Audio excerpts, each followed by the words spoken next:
Hello, beauties. Welcome to Moms Unboxed, a podcast where I unbox with you the how-tos, tips, and tricks to empower women to upgrade relationships, intimacy, and parenting. I'm your host, Melanie Carolyn, a multi-dimensional woman, life coach, lover, and mom who's made a lot of fucking mistakes. If you want to live a sensual and liberated life, you've come to the right space. Don't forget to follow Moms Unboxed because you don't want to miss an episode. Hello, and welcome to another episode on the Moms Unboxed podcast. How y'all ladies doing this week? I hope that you're having a beautiful week, and if you're not, I trust that it'll turn around for you because we have to believe, right? We have to believe that what we're doing in our life is serving a greater good and a higher purpose, and we can tackle anything that comes our way, even in the midst of overwhelm, stress, or fear. If you have a friend that is experiencing fear, she's feeling nervous to start a new job or have a new baby or start a new relationship, go on a date, start dance class, pottery class, whatever it might be, send her this episode because I am damn sure that after this episode, you're going to have the tools and the knowledge to understand your fear, and you're going to have the courage to move forward, to be a match for your needs, wants, and your desires. I am very familiar with fear, and I'm not talking about the fear in a toxic relationship. I'm not talking about the fear we experience when we are fearing our life. Okay, that is a whole other conversation when we talk about survival mode, fight, flight, freeze, fawn mode. We're talking about the fear that holds us back from taking the action that we need to accomplish our goals, our desires. And this type of fear comes with nervousness. You ever have a job interview or you're doing a public speaking event and you're like, I have to take a nervous shit. Oh my God, I know you know what I'm talking about. That is what I'm talking about right now, okay? We have that fear to protect us from being judged, from being embarrassed, criticized, being shamed. And we sometimes allow this fear to keep us stuck and stagnated, where we almost do the thing, we almost get to the finish line, and then we stop, we freak out, we freeze. We're like, no, not going up on stage. No, I'm not signing up to do the speaker event. No, I'm not asking my boss for a promotion. No, I'm not going to go on the first date. I am terrified. What do we need to do to soften that fear? This season of snowboarding has been horrific. If you're a snowboarder, you know what I'm talking about. There has been no snow on the mountain. It's been very icy. We just recently got a good dumping, but it's been like a really terrible season. And I was protecting myself, quote unquote, protecting myself by not snowboarding because I was in fear that I would injure my back. Here's what happened. Yes, were my wants to protect my back valid? Absolutely. Fear can sometimes be disguised as self-protection. You're protecting yourself from being criticized, from being socially humiliated. I literally can't say that word. Humiliated. My goodness. Protecting your body, protecting yourself from rejection or hearing no, right? We protect ourselves in so many different ways, and we have to be honest with ourselves around, is this actually me protecting myself, or am I self-sabotaging and I'm allowing fear to dictate my action? So when it came to snowboarding, yes, at first it was, I'm protecting myself because there was no way in hell I was going to go snowboarding on the ice and fall and hurt myself. But that protection morphed into legit fear. I was having intrusive thoughts about my skill level. And I was thinking, like, it's just guaranteed. I'm going to fall. I'm going to hurt myself. I can't snowboard. Like, all these intrusive thoughts and stories around my ability as a snowboarder started arising, and they became more powerful than truth. When in fact, the truth is, I'm in my third season, girl. I could snowboard. I know how to do that. I know how to fall if I fall.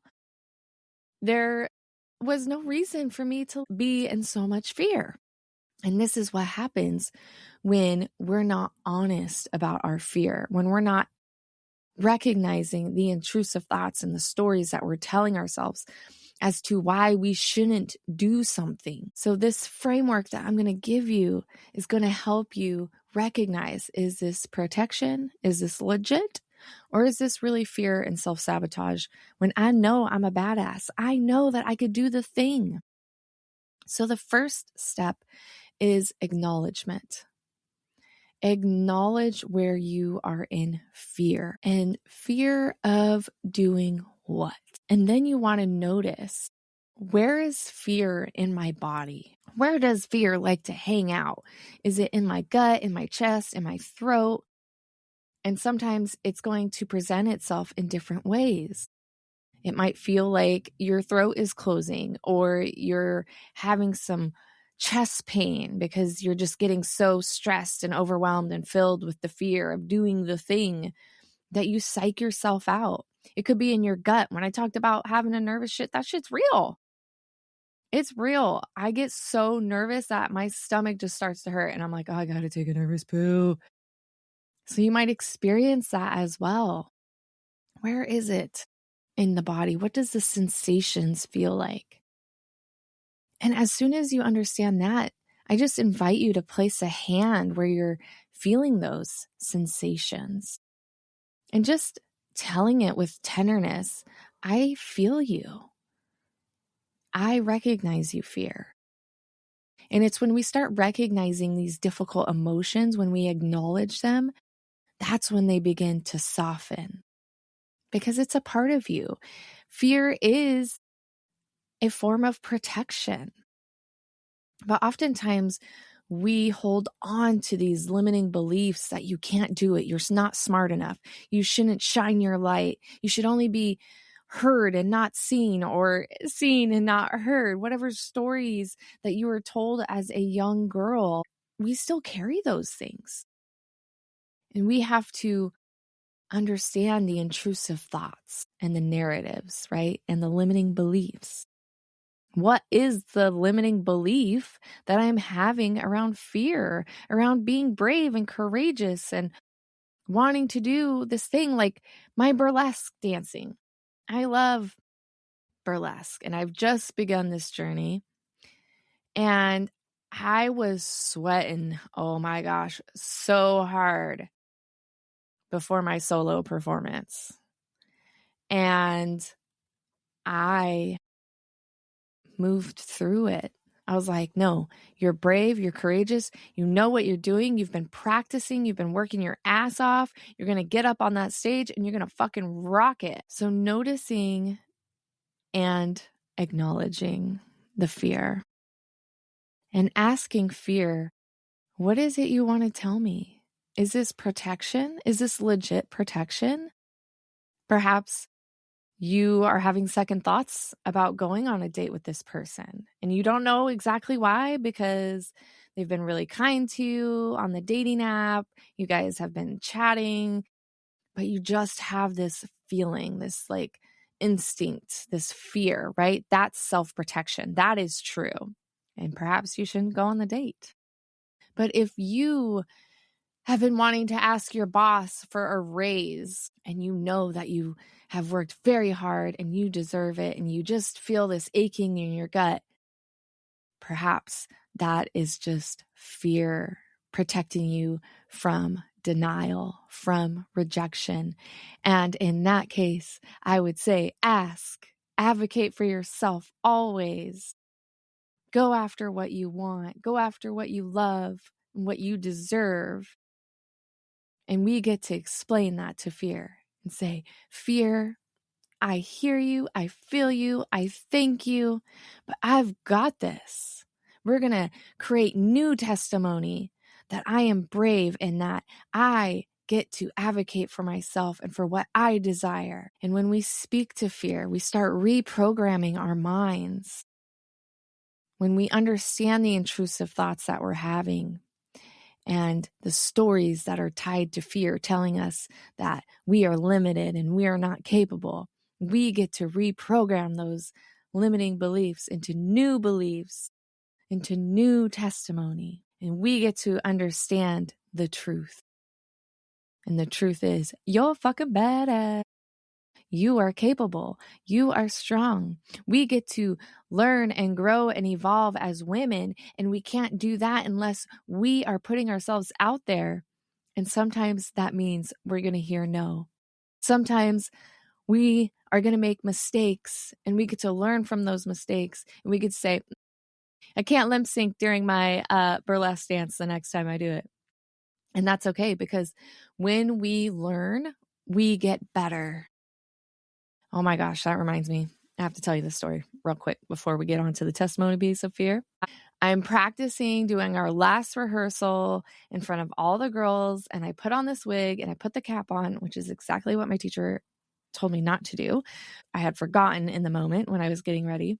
So I'm doing my dance and my wig comes off. The cap was on. My jewels were coming off of my costume. It was a horrific last rehearsal. It was so embarrassed, but I made the best of it. I pulled the wig off and threw my hair out and started shaking my head and whipping my hair around. And I fucking did it. I was like, whatever, this is embarrassing as fuck. But I did the best with what I had. With the embarrassment, I used it as power and courage and was like, okay, I'm going to go through this. Let's do it. And then, you know what? I made sure that my wig would not come off during the performance. I re-glued my jewels. I made sure everything was in order. It's like I had to have those mistakes during my rehearsals so that I can fucking be powerful and have the best time and the most fun during my performance. So you're going to learn and you're going to do better, because that's what evolving is. It's like, yeah, I bombed that test, but I'm going to study. And when I retake it, you know what? I'm going to do great. I'm going to redo that. And I'm going to get a good grade. You know, if your boss says no to the promotion, no to the raise, well, girl, you get to decide. You want to stick it out there? You want to ask your boss, okay, what do I need to do so that I can get this raise? Or you go get a different job. Like, the choice is yours. And we have so much freedom in choice. And I think we forget that sometimes. Like, we don't have to be stuck. We can do what lights us up, even in the midst of mothering. We can lean on our friends and our family and say, you know what? I'm a little bit fearful of taking this pole dancing class or joining this mom's group, but I'm going to do it because I want connection. I want to try something new. I want to work on my body. I want to feel good about myself. Can you please help me babysit? You know, like, we can find ways around mothering to be the woman within. I sure have done it. And we don't need to feel shame around it. And if you want to talk about shame, join the Moms Unboxed Telegram, because we are turning shame to fame in the month of March. We're talking all about shame, fear, and how we get to evolve and be a match for our desires while walking hand in hand with fear and shame. Because you know what? When we speak to our fear and shame, it releases.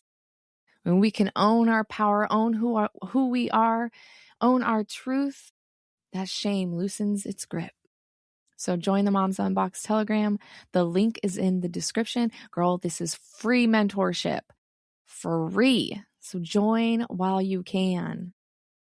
Okay, so we've talked about acknowledging fear, noticing our fear, and asking fear whether this is protection or if this is just self-sabotage. And we name the fear, it loosens its grip on us. And we've talked about intrusive thoughts. Are these stories and thoughts that we tell ourselves, are these something we have to hold on to and give our energy to? Or are these limiting beliefs that we get to reprogram and rewire?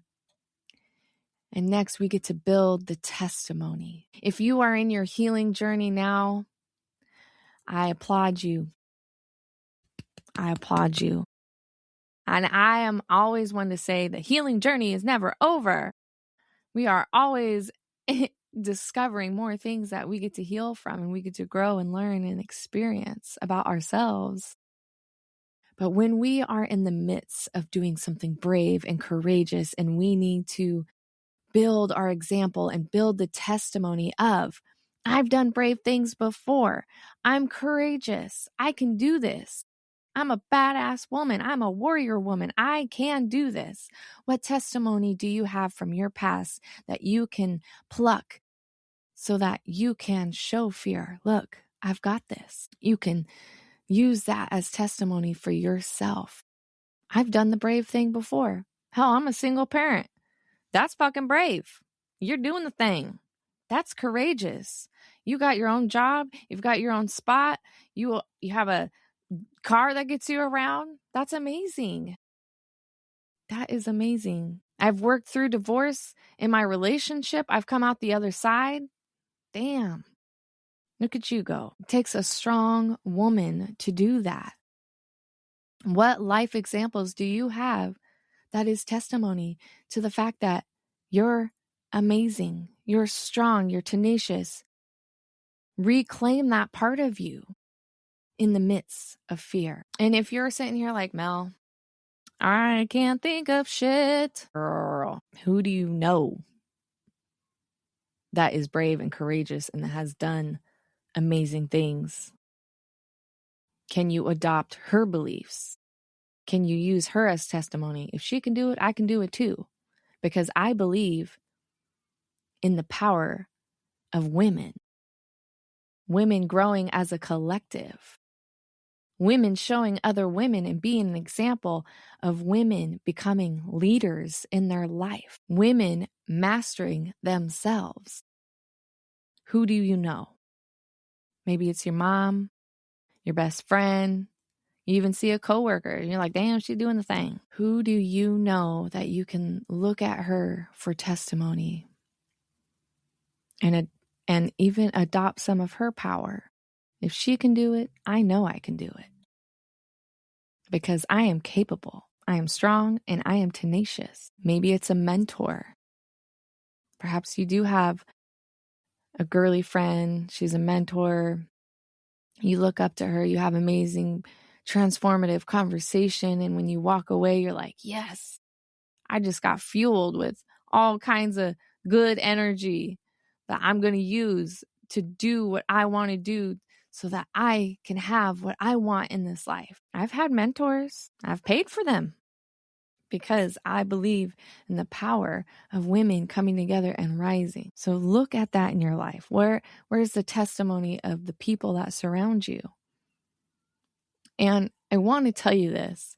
As you grow and evolve as a woman, you're going to notice changes in the way you speak, the way you have conversation, the way you carry yourself, the way you make eye contact with others.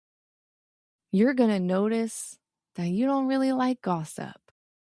You want to have conversation with women that are empowering, not with women that bring other women down.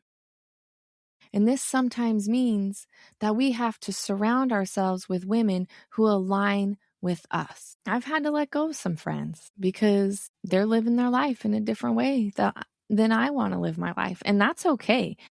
I'm not saying that's bad. I'm not saying that at all. I'm just saying if you want to grow, evolve, and be a match for your desires, Surround yourself with the women who are doing the same thing. Surround yourself with the women who are overcoming their own fears, and they're not letting fear hold them back.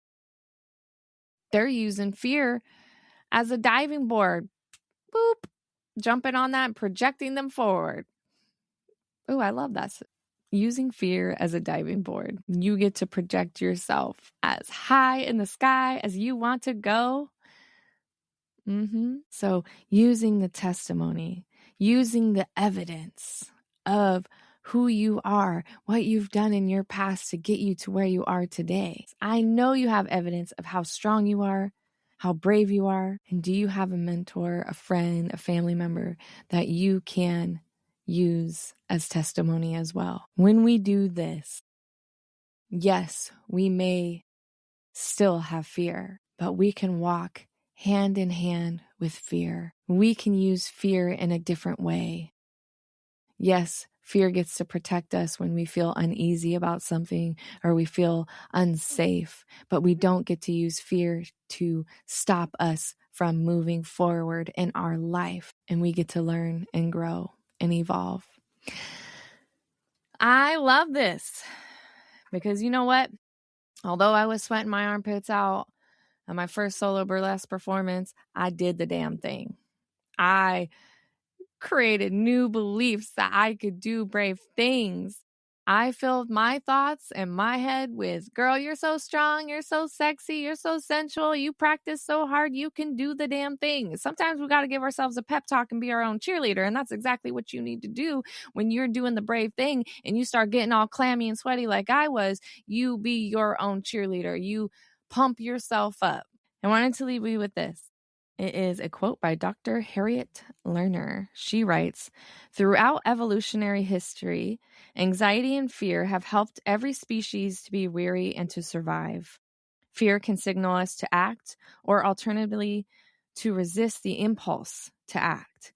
It can help us to make wise, self-protective choices in and out of relationships where we might otherwise sail mindlessly along, ignoring signs of trouble." And that is where we get to differentiate between, is this protection or is this self-sabotage? Because fear is important, but fear in the right role. And one of the antidotes to fear is vulnerability. Being vulnerable enough to say yes to your desires, yes to your wants, yes to your needs, and advocating for yourself in order to achieve them. And speaking of action, what do we do now that we've softened fear, we've gained the testimony, and we understand our strength and our tenacity? We start taking small action. Not action that's going to overwhelm and dysregulate our nervous system, but small steps to project us forward to meeting our goals and our desires. And we want to ensure that we're not overwhelming ourselves with the action that we take to reach the overarching goal. We want to take action that is obtainable, that is measurable, that is going to create safety in our own nervous system. And this is why it's so important not to compare yourself to what other women are doing. Use them as testimony to encourage you, but not as competition. Because each woman holds their own timeline, their own ability, their own capacity to hold things. One mama might have 5 kids, and so she's taking micro movements to meet her goal. You might not have any kids, so you have the ability to give yourself more time and space to reach your goal. So we don't want to use each other as the example of how far we should go and in what timeline. We want to look within, ask ourselves, what am I capable of? What is going to make me feel good in reaching my goal so that I'm not feeling so much fear. I'm not feeling overstimulated or overwhelmed. We want this to be fun. We want our life to be joyful and exciting and pleasurable. And we can't do that if we are putting so much on our plate where we just shut down.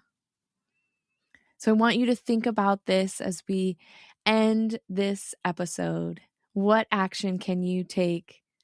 Walking hand in hand with fear, building the courage and the bravery, and taking those small steps to be a match for your desires, to achieve your dream. Because we have this one life to live, and girl, you better live it up.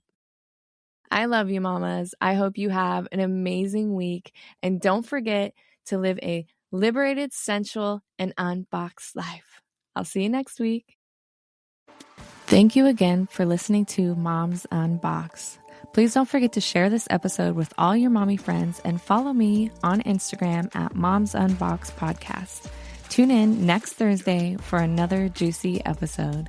Until the next time, sunshine.